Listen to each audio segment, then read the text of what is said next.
nimekataa. Ruto is enjoying Kenyans because the promises Ruto made just the other day, not even long ago, when he told Mama Mboga ati ataweka bilioni 50 kwa biashara yao. Na Mama Mboga walikuwa wanashangilia sana. Na mimi nilikuwa nimekataa, nimesema irrespective of what it takes, I cannot buy William Samoei Ruto's ideas because this is a person who is just promising for the sake of it. Ruto knew very well that he was not going to be the president of this country. That's why he was making promises which he knew very well they were unrealistic. So after winning election, surprisingly, hata yeye amestuka, ameshinda uchaguzi. So that's why, but instead of working for Kenyans, Ruto is still campaigning, my brothers. Leo he's in Mount Kenya and he's telling them, and some of the things he has said there. Ruto is saying, ati mambo ya vurugu kwa maandamano is not the right thing to do in this country. And when we are telling William Samoei Ruto that the house levy of 1.5% is not what we wanted or what we want as a country. Imagine, this UDA government is the first government in history which gets into power, then instead of maybe mapato ya inchi iongezeke ama individuals, unapata mshahara imeenda chini. As in, when you are earning 50,000, for example, you qualified for maybe some loans because of that range of salary. Ruto sasa ameongeza NSSF, hiyo salary imeenda chini. Ruto again, Ruto amekuja na house levy imeenda chini. Again, Ruto has come up with another scheme of NHIF.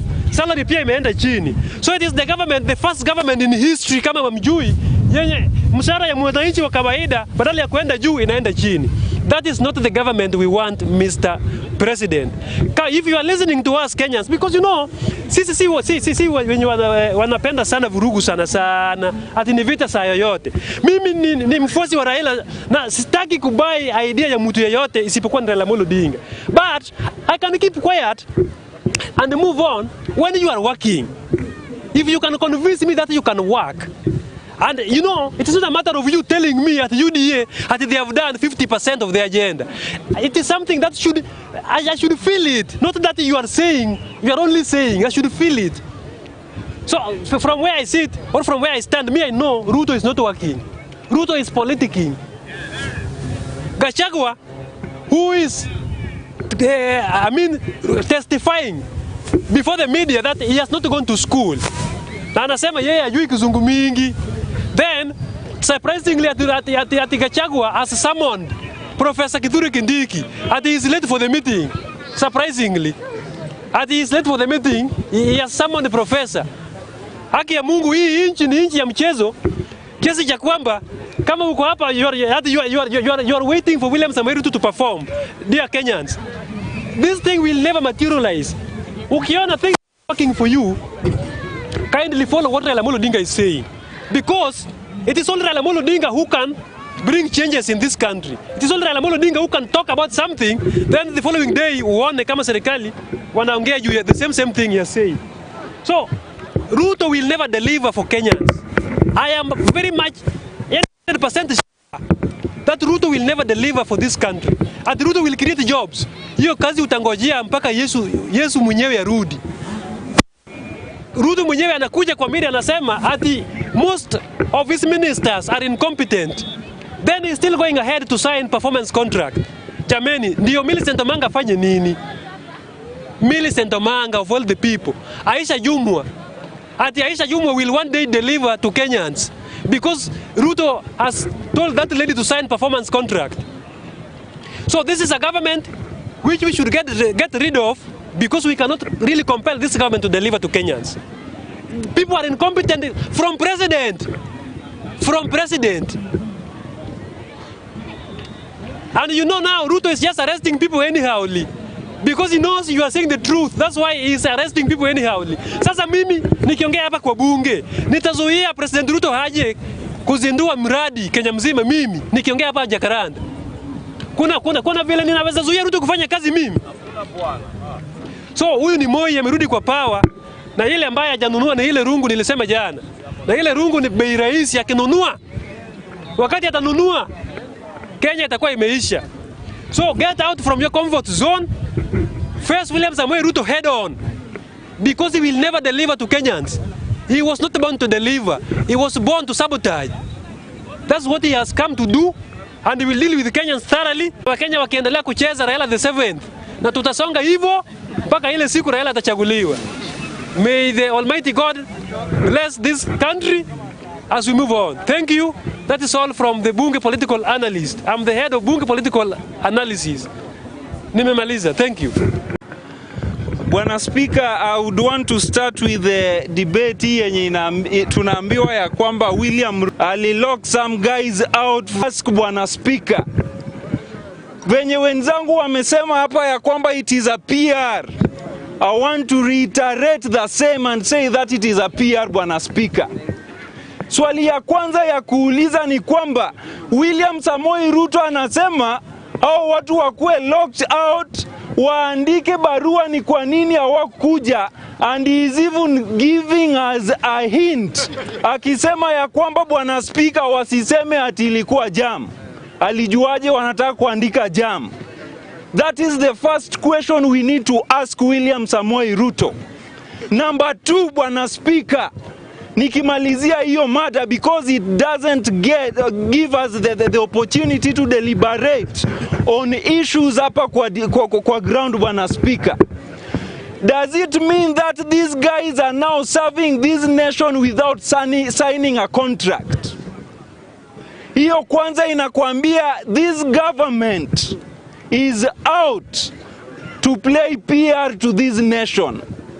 Najua wanacheza PR, sisi pia kama wananchi tunacheza PR sasa. Wakileta PR, tunaleta PR. Na umesema ya kwamba hutaki maneno magumu ama mzito kwa hii floor. I beg to say this, Bwana Speaker. Hii serikali ikileta ujinga na vita, tunaleta hiyo tu ujinga na vita. Nikienda kwa debate ya kwanza, what I called, or rather I consider to be weighty to be discussed in this floor, the impact of the Finance Bill 2023 to the nation of Kenya. Na kwa sababu mwenye alileta debate haja to restrict, ametuachilia tuongee venye tunataka, Bwana Speaker, I want to take 3 phases of this debate, and I want to start with it being a catalyst to war in Kenya.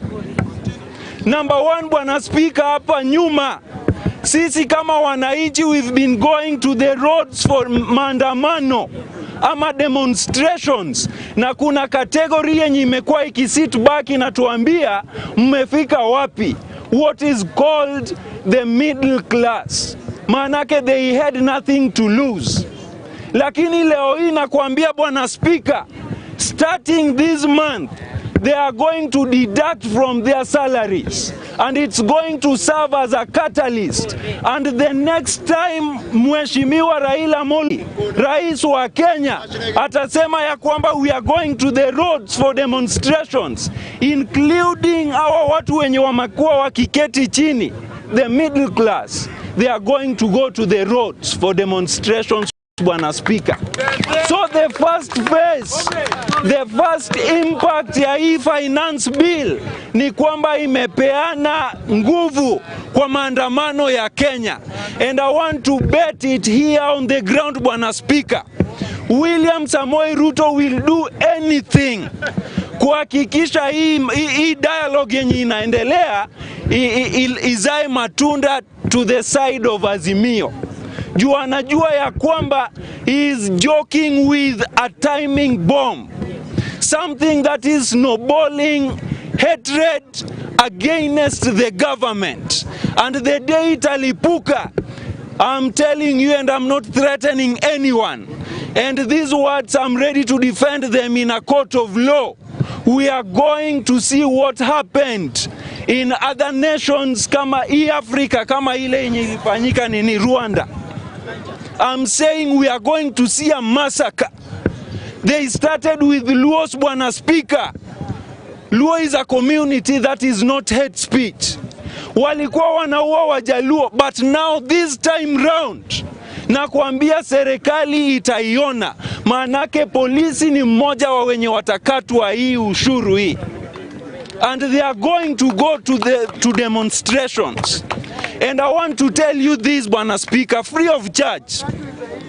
Mahali Raila ameshika hii serikali, so many people here watakuambia Raila anadidimia. Umaarufu wa Raila inadidimia. But I want to tell you this for free. Mahali Raila ameshika kwa hii serikali, akifinya tu hivi 1 week, we are going to have a new regime in this republic. Now I want to move to the second phase, Bwana Speaker. Juu niliulizwa what is the impact. Hii serikali kila wakati wakikuja to public wanakuambia developed nations, and they will give you an example of United States of America. Ati taxes ziko juu. It's very true, taxes ziko juu in developed states. But one question we need to ask, are our taxes going to perform like they are performing in these developed nations? Mtu anakuambia leo hii ana increase tax, hajakuambia mtoto wako atasoma aje. Anakuambia ati bei ya maisha haiwezi pungua ukiweka sufuria kwa kichwa. Je, tukiweka hii tax kwa serikali bei ya nini itapungua? Those are the questions we need to ask. Now I want to be very clear about this, Bwana Speaker. The moment taxes zitakuwa raised, first impact yenye tuna expect ni kwamba the government is going to reap more. That is to mean wanaenda kukuwa na pesa mingi. But I want to ask you one question, Bwana Speaker, those who are supporting this bill.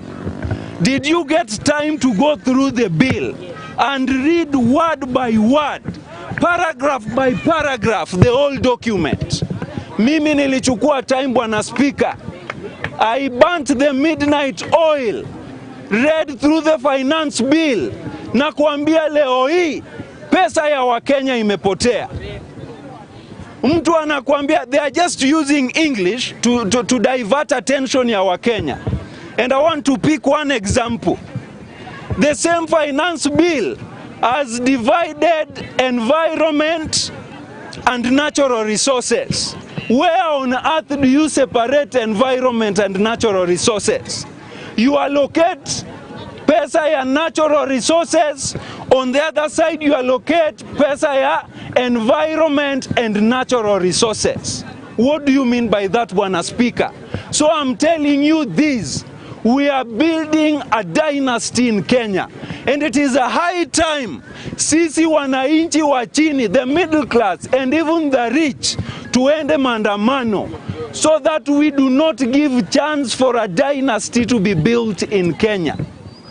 The only target ya William Samoei Ruto is to compete the big families ya Kenya, ya Uhuru Kenyatta, ya Moi na ya Oginga Odinga.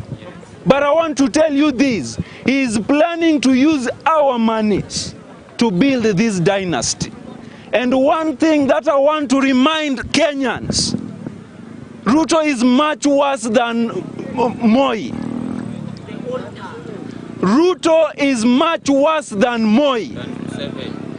And Museveni is just but an example in a list where William Samoei Ruto is topping. When it comes to dictatorship, when it comes to looting, and when it comes to extrajudicial killings. In this Kenya, I'm telling you today, Bwana Speaker, they can arrest me, I'm okay with that. But I'm telling you this for free. If we give William Ruto just 2 years from now, we are going to have a banana republic. A republic that is not governed by the rule of law. A republic where you cannot stand and talk. Ndo maana hii bunge wamekuwa na shida nayo. Ni kwa nini? Kwani hii bunge haikuwa time ya Uhuru Kenyatta? Ilikuwa. And I want to tell you, bunge ilianza 1992 when Ruto was getting into politics. Imekuwa mpaka leo hii. Imefanya nini ndo William Ruto amalize bunge, Bwana Speaker? Juu ya time, I want to stop at that, but I want to tell you, it's high time or rather I need to say it's the highest time we marched to the street and break these developments that is coming in Kenya in terms of building a dynasty in Kenya. Asante sana Bwana Speaker. Mimi nataka kusema hivi.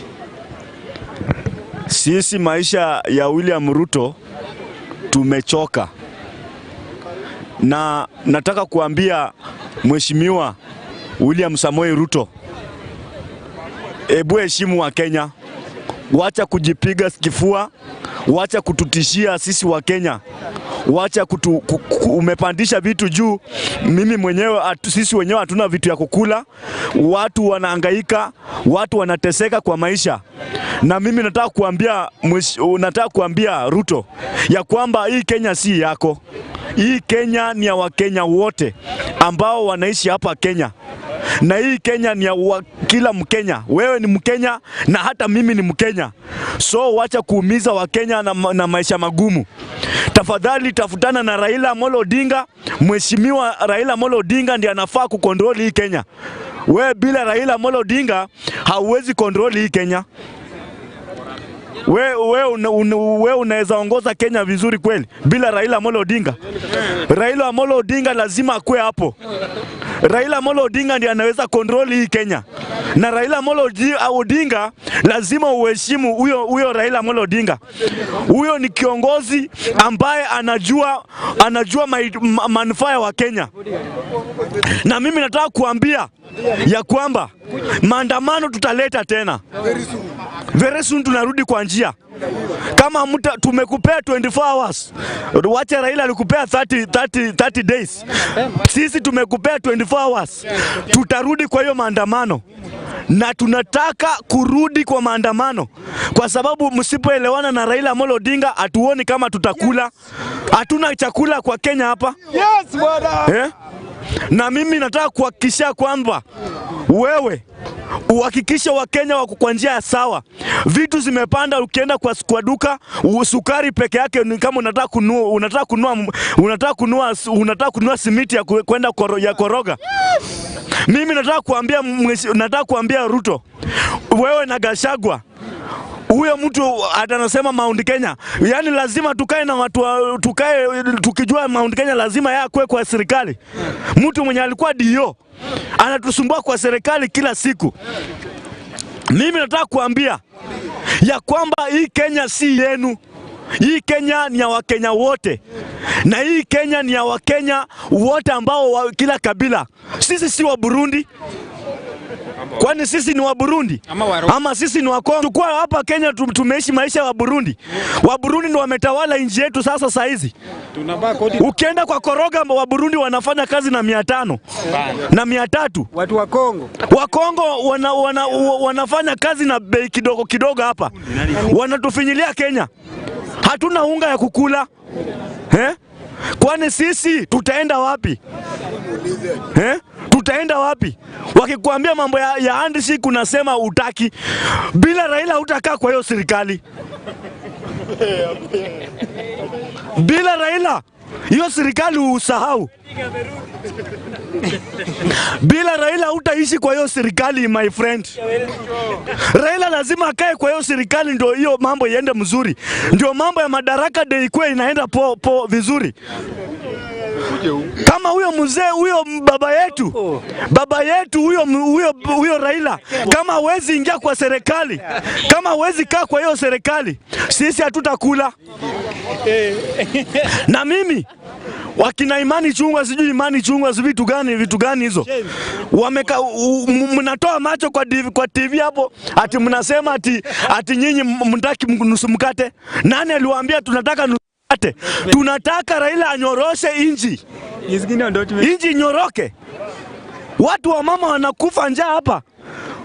Watu wa kujiuza wamekuwa wengi. Na pesa ukienda hapa Soweto wasichana wote wameenda kujiuza. Bei imeshuka na mbao. Bei imeshuka. Bei inapanda. Watu waro bunge. Tunataka bunge. Mimi